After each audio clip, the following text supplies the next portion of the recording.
Good morning. How's everybody today? Good? Good. So we come to the end of our series on stories. What's your story? What's your story? We come to the end of our series after 6 weeks. Stories are really wonderful things. We like them. They engage us. But, I think the one thing about stories, and I've said this before, that I think is important to remember is the reason why we like stories. The reason why we like to hear stories, the reason why we like to tell stories. When it comes right down to it, we like them because our lives are a story. Our lives tell a wonderful story, actually. And the thing to remember, and I've said this also, is who writes that story? Who has written the story of your life, of my life? Not me, not you. God has. God's the author, right from the very beginning. In fact, the very beginning of our stories, as I mentioned in the past, that kind of, I think, the second week of our series, the very beginning of our stories is something that God really has written all on his own. When and where and how we were born. We had nothing to say about that part of our stories. And it's important to know that part, because that part really kind of sets the stage. It sets the groundwork for the remainder of our stories. I took some time then to talk about the importance of the story that's happening right now. In fact, the story that happens right now, the way that it's being played out right at this moment, is the most important part of your story. And it's most important because, well, not of you, but because God is working in your life right now. And the best way to see that is to look at the other people in your life and see how they fit into the story. And it was that week I mentioned to you the best way, or a good way at least, to really come to know the story of your life right now is to get involved in the Alpha Course. And it's coming up starting next weekend on Sunday late in the afternoon, and then also we'll repeat it on Tuesday mornings. And I really encourage you to get involved in taking the Alpha Course. I promise if you do, you won't regret it. Had we been here the following week, 2 weeks ago, when we had that little white stuff event, we would have talked about regrets. We all have regrets in our life. They're inevitable, they happen, and we like to ignore them. But we can't. The thing about the regrets that we all have in our lives, and this is important, is that those are the places where God really wants to work. Because those are the places in our life that God wants to redeem, to really help us to live the story that he is writing for us. Last week, we looked at someone whose life was just that, the story of the great prophet Jeremiah, who heard God's call and responded and went out and shared that word. That is really the essence of living the story. Taking what we have received and sharing it with others. Taking that experience of God that is so very personal, but not private, and sharing it with others so that others can come to know God personally. I'd like to close out the series today talking about this gospel that we just read and what it is that we are called to do with our stories. This wonderful story. While the crowd was pressing in on Jesus and listening to the word of God, he was standing by the lake of Gennesaret. The lake of Gennesaret is another word that's used for the Sea of Galilee.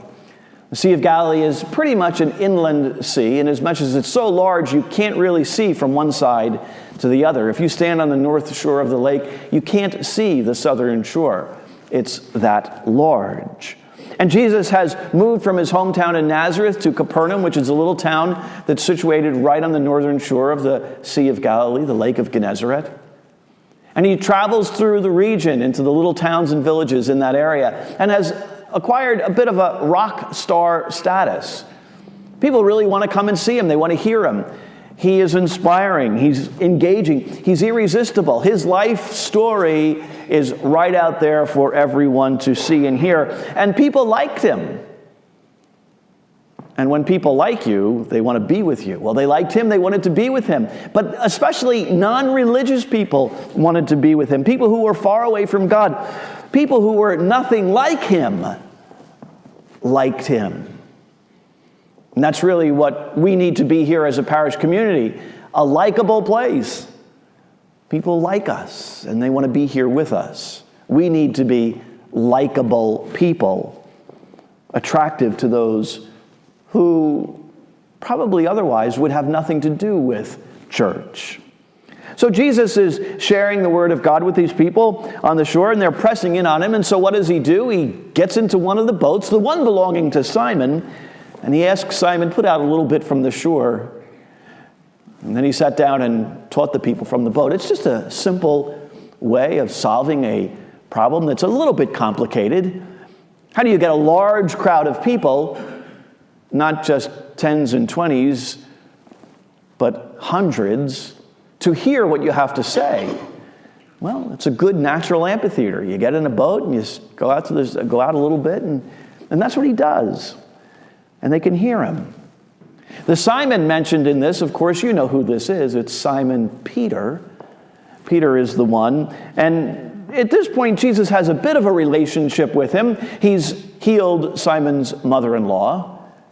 And Simon probably has a liking towards Jesus because of what he's done. But he's not yet a disciple. You know, teachers, rabbis at that time, would call individuals to be disciples. I call you to be my disciple. You didn't go to the teacher and say, I want to learn from you. The teacher came to you and said, I want you to learn from me.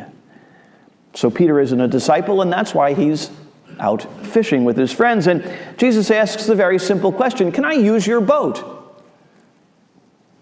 And Peter makes his boat available to him. And that really is the turning point. That's the key point. Peter making his boat available. It's how Peter gets involved in the larger story that will become the story of his life. So the story is not just about Jesus and the crowd any longer. It's about Jesus, the crowd, and Peter. Well, he finishes the message for the day, Jesus does, and he says to Peter, put out into the deep and water and lower your nets for a catch.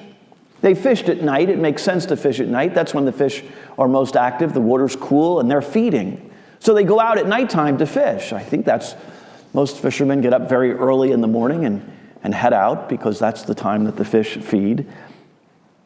But he's been out fishing all night, and doubtless he's tired. He wants to get his nets cleaned and put away so that he can rest for the day, so that he can go out again the next night.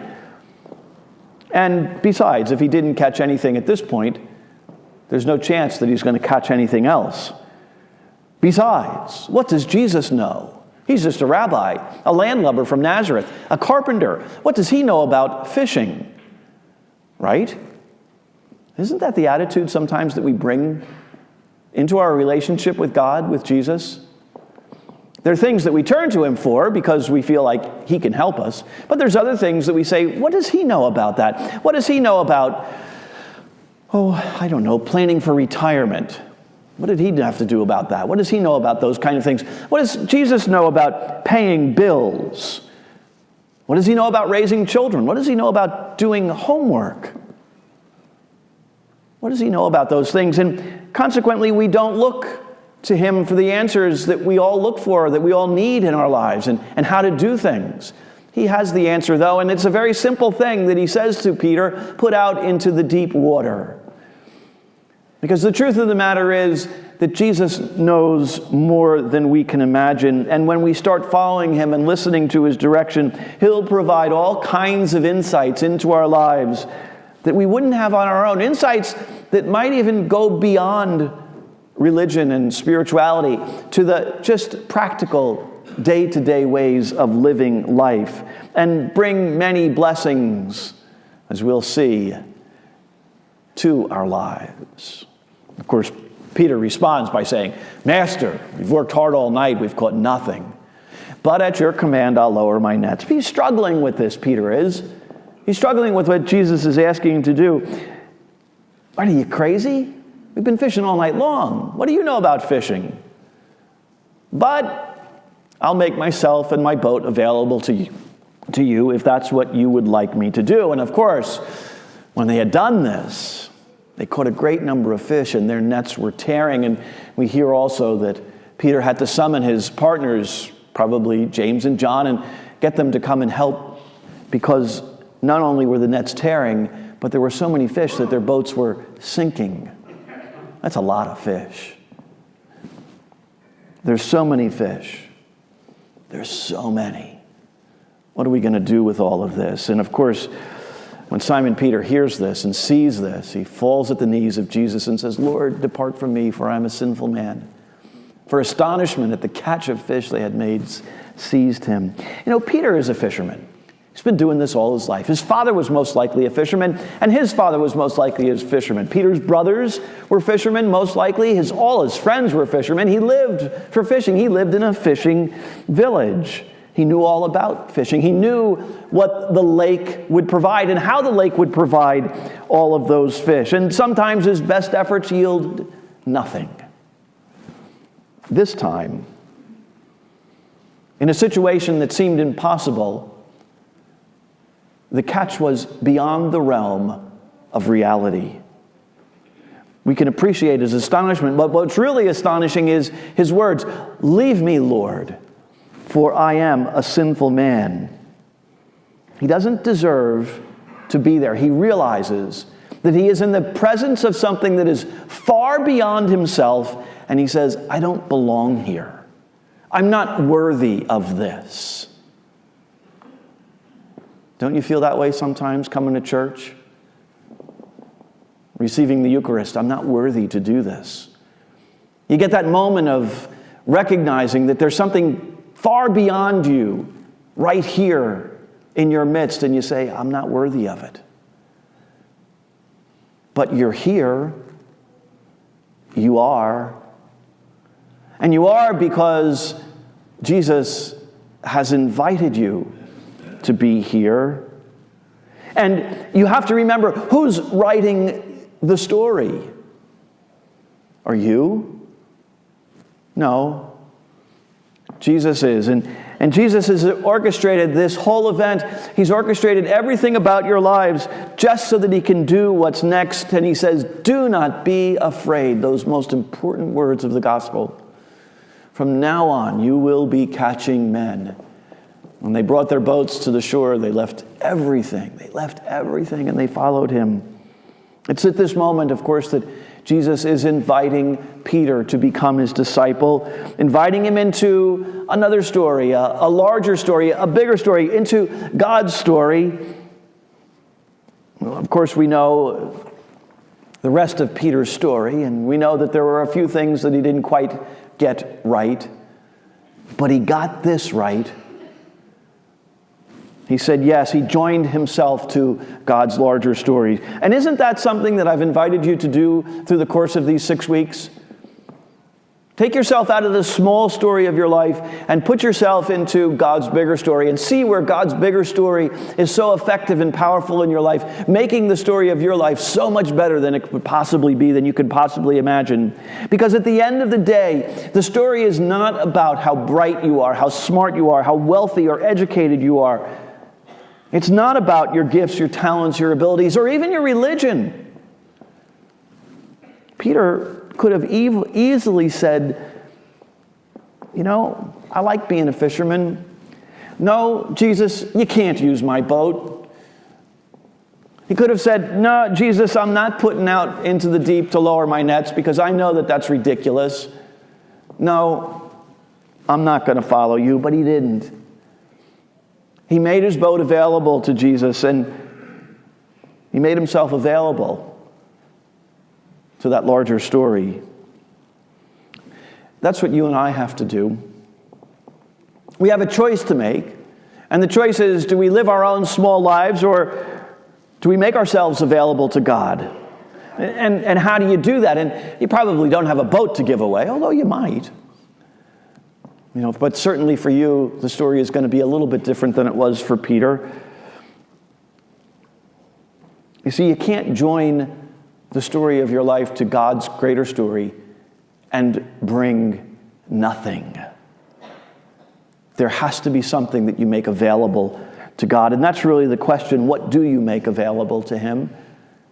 Maybe you have to make yourself more available through ministry or service right here in the parish. Maybe it's as simple as slowing down a little bit and taking time for the people in your life, at home, at work.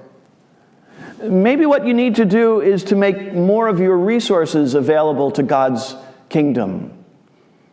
Maybe God's calling you to be a bit more generous with your time and your talents and your treasure, to build up his kingdom and make it greater here on earth, to give so that the poor can have.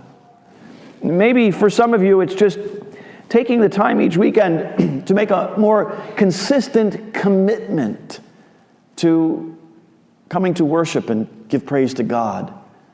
And maybe even it's just more time each day, even just a little bit of time every day to spend with him in prayer.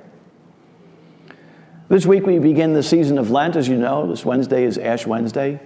And throughout the season of Lent, there's many wonderful opportunities that we're going to provide for you to undertake new spiritual habits, like the Alpha Course, but also the the Wednesday soup suppers, Stations of the Cross. Starting next Wednesday at this Mass, we're also going to be starting a new program for our 5th and 6th graders called Fearless Followers.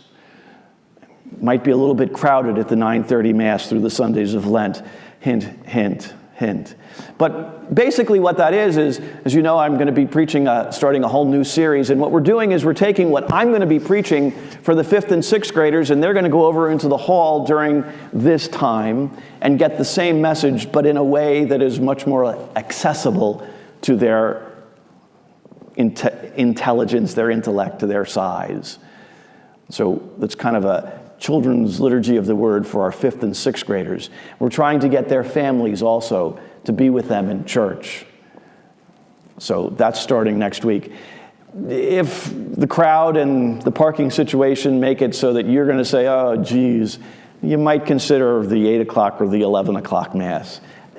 You don't have to. You might enjoy being here with the kids. That's up to you. But that's going to happen through the Sundays of Lent.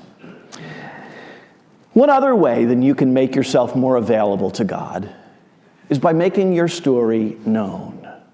You know, I put up there, you've seen it every week now, that image of the fellow reading the book and that question, what's your story? It's not just a rhetorical question. I want to know what's your story. I'm interested in what your story is. It'll mean something in a way that you can't even begin to imagine.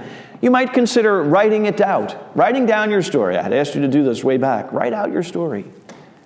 And then give it to me. You can mail it to me, do it anonymously, send an email, whatever, however you want to get it to me. I might find a way to use your story anonymously in the future message if it meets up with the series that we're doing. But they're important, your stories, and they're important to know. They're important for me to know. And the choice that you have is whether you're going to live life in a very narrow, small-minded kind of way, or if you're going to open yourself up to what God has to say and to what God has written for you in your life. There are two very different approaches to life, and they bring two very different outcomes. But it's your story. What's the rest of it going to look like?